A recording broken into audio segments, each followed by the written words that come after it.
सह्याद्रीच्या उंच शिखरावर उभा हा गड. प्रत्येक दगड सांगतो एक गोष्ट, शौर्याची, बलिदानाची आणि अभिमानाची. इथेच झाला होता तानाजीचा रण, जिथे जीव गेला पण गड गेला नाही.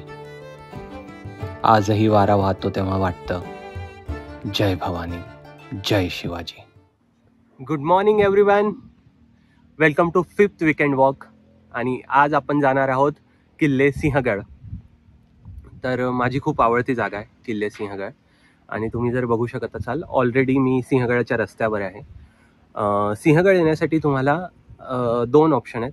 एक तर प्रायव्हेट व्हेकल असेल तुमची, तर तुम्ही डायरेक्टली सिंहगडाच्या पार्किंगपर्यंत जाऊ शकता आणि तिथून किल्ला एक्सप्लोअर करू शकता. सेकंड ऑप्शन आहे ट्रेकिंग. तुम्ही डोंजे विलेजला येऊ शकता. डोंजे विलेज बेस आहे सिंहगडाचा आणि तिथून तुम्ही ट्रेक करत सिंहगडापर्यंत येऊ शकता. तो पण एक खूप छान एक्सपिरियन्स आहे जर तुम्हाला ट्रेकिंगची आवड असेल. अगेन सिंहगड पुण्यापासून हार्डली 30-35 किलोमीटर आहे मेन पुण्यापासून. आणि भरपूर बसेस अवेलेबल आहेत डोंजेपर्यंत. तुम्ही इझिली येऊ शकता. आज आपण जाणार आहोत बाईकने वरती सिंहगडावर. तिथे बाईक पार्क करूयात आणि सिंहगड किल्ला एक्सप्लोअर करूयात. आणि तुम्ही बघू शकत असाल तर हा जो रस्ता आहे हा सरळ सिंहगडापर्यंत जातो. So let's continue our journey.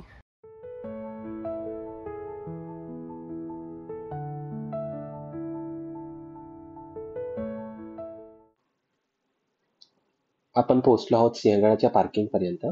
तुम्ही बघू शकत असाल तर खूपच मोठी पार्किंग स्पेस आहे. तर पार्किंगसाठी जागा भेटणार नाही असं होणार नाही. खूपच सुंदर सोय केली आहे त्यांनी व्हेकल पार्किंगसाठी. सो आपण आपली जर्नी स्टार्ट केली आहे सिंहगडाच्या दिशेने. आणि बघू शकत असाल खूपच जास्त फॉग आहे. इवन जर खाली तुम्ही बघू शकत असाल तर ही जी खाली जर तुम्हाला गाव दिसत असेल, तिथून ट्रेक करत येण्याची पायवाट आहे वरती, पण ती पण नाही दिसत आहे, एवढं धुकं आहे. So let's continue.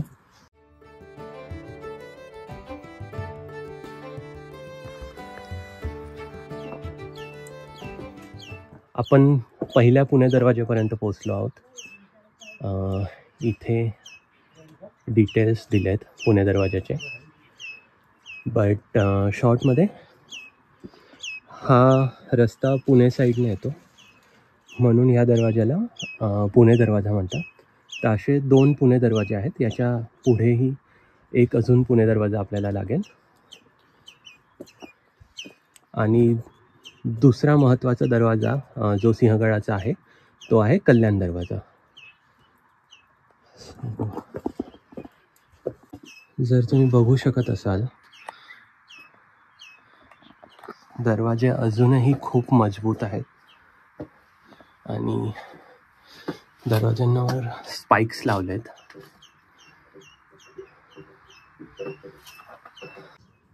इथे जर तुम्ही बघू शकत असाल, संपूर्ण मॅप दिला गेला आहे की सिंहगडावर कुठे कुठे काय काय आहे. हा सेकंड दरवाजा आहे आणि हा पहिल्या पुणे दरवाजापेक्षा खूपच मोठा दरवाजा आहे.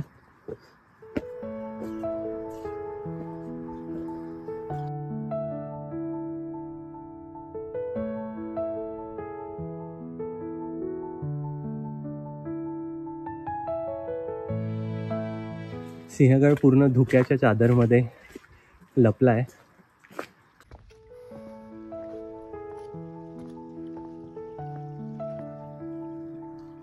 आणि हे तुम्ही बघू शकत असाल किती माकड आहेत.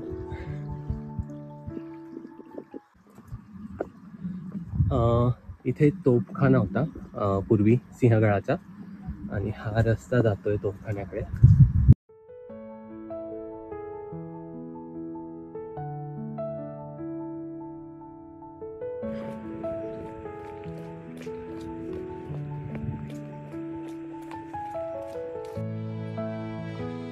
जर हिस्ट्री बघायला गेली तर 1665 मध्ये छत्रपती शिवाजी महाराज आणि राजे जयसिंग जे मुघल साम्राज्याचे सरदार होते यांच्यामध्ये तह झालेला आणि त्या तहा अंतर्गत टोटल 23 किल्ले स्वराज्याचे आपण मुघल साम्राज्याला दिले होते. तर हे दुःख नेहमी शिवाजी महाराजांच्या मनात होतं की आपले स्वराज्याचे भक्कम असे 23 किल्ले आपल्याला मुघल साम्राज्याला द्यावे लागले. त्याच्यानंतर 1666 मध्ये छत्रपती शिवाजी महाराजांना कैद करण्यात आलं आग्र्याला आणि तिथून जेव्हा शिवाजी महाराज सुटका करून स्वराज्यात परत आले त्यांनी ठरवलं की जे 23 किल्ले आपण मुघल साम्राज्याला दिलेत तहा अंतर्गत ते आपण परत स्वराज्यात आणायचे. आणि त्या 23 किल्ल्यांपैकी हा एक किल्ले कोंढाणा. तर हा किल्ले कोंढाणा सिंहगड कसा झाला, तानाजी या किल्ल्याला स्वराज्यात परत आणण्यासाठी शूरपणे कसे लढले, ही गोष्ट कंटिन्यू करूयात तानाजींच्या समाधीजवळ जाऊन. इथे जर तुम्ही बघू शकत असाल तर इथे घोड्याची पागा आहे. घोड्याची पागा म्हणजे तबेला, जिथे घोडे उभे राहायचे.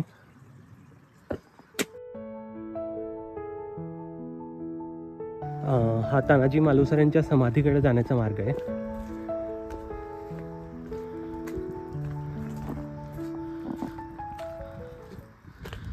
इथून सरळ गेलं की तानाजी कडा लागेल. लेफ्ट साईडला गेल्यावर कल्याण दरवाजा. आणि आत्ता आपण आहोत नरवीर तानाजी मालुसरे यांच्या समाधीजवळ. तर चला दर्शन घेऊयात.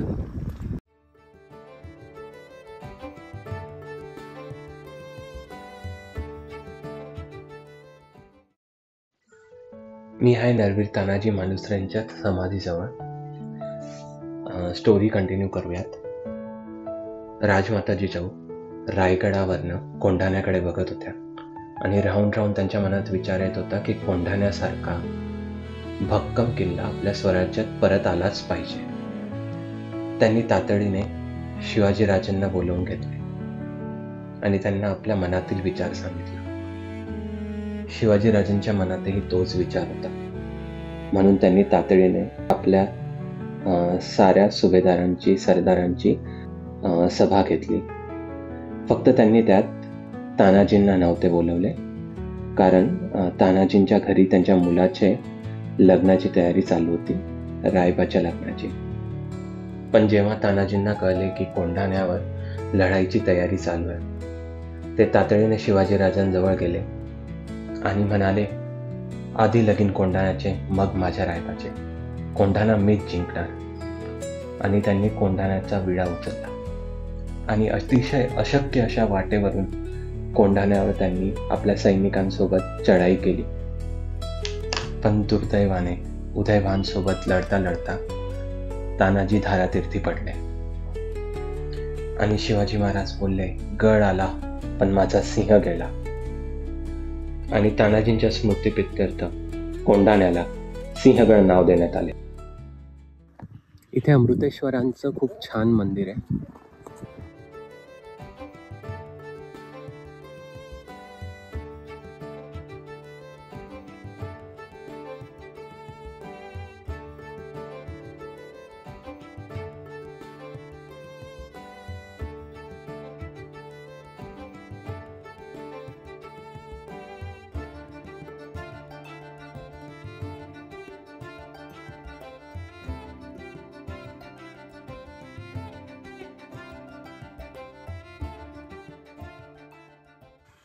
आता आपण आलो आहोत देव टाक्याजवळ.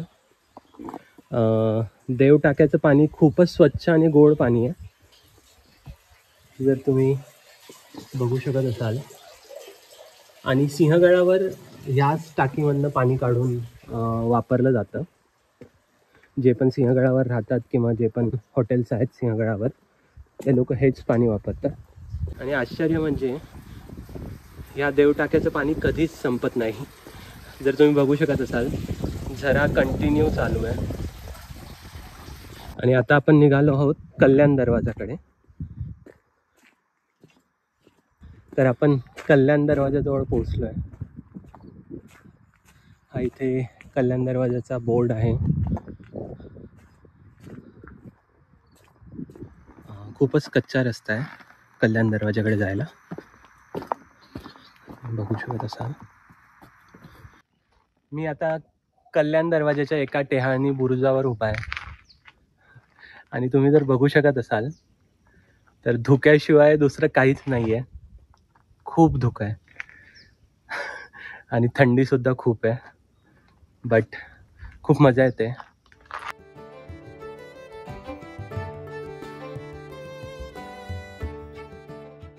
आता कल्याण दरवाजानंतर आपण चाललो आहे तानाजी कडा आणि कलावंतीन बुरुजकडे. इथे एक पाण्याचं टाकं आहे. सो हे नॅचरल वॉटर आहे, पण किती सुंदर आणि निर्मळ वाटतंय. या देव टाक्याजवळ मला या काकू दिसल्या. त्यांनी हे दही विकतात आहे आणि सिंहगड खूप फेमस आहे दह्यासाठी. किती वर्षापासून विकता काकू? मी 10-15 वर्ष. अच्छा. आणि राहायला कुठे? डोंजेमध्ये? खाली कल्याणगाव. अच्छा, कल्याण गावाला. कल्याण दरवाजावरनं हो. रस्ता आहे.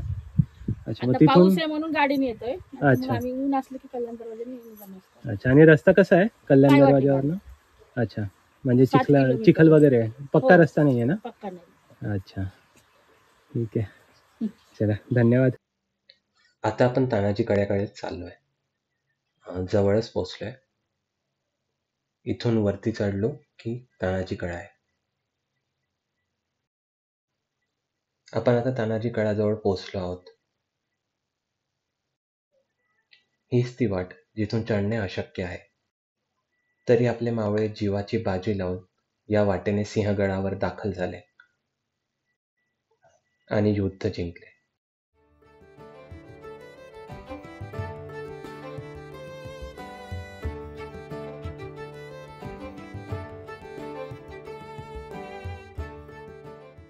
आता आपण जातोय कलावंतीन बुरुज आणि खुला रंगमंच. हा आहे खुला रंगमंच आणि कलावंतीन बुरुज. या कड्यावरून खुला रंगमंचावरून खूपच छान व्ह्यू दिसतो. बट आत्ता जर तुम्ही बघाल तर धुक्या व्यतिरिक्त काहीच नाही, फक्त धुकं.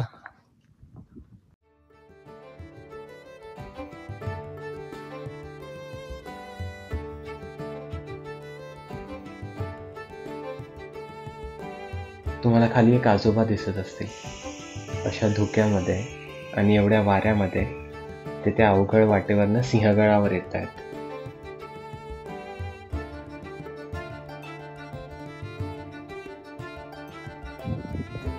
जर तुम्ही बघू शकत असाल समोर खडकवासला डॅम दिसतोय आपल्याला. खूपच सुंदर व्ह्यू आहे तो.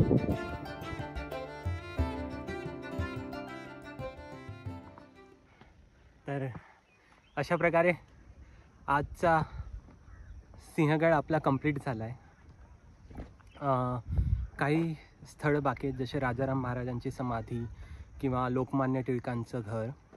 तर ते आपण जेव्हा नेक्स्ट ब्लॉगमध्ये ट्रेक करून येऊ तेव्हा आपण ते कवर करू. सो मागे जर व्ह्यू पाहू शकत असाल, धुकं आता पूर्ण गेलं आहे आणि धुक्याच्या चादरीमधून सिंहगड पूर्णपणे बाहेर आला आहे. तर भेटूया नेक्स्ट व्हिडिओमध्ये. तोपर्यंत please subscribe, like and share.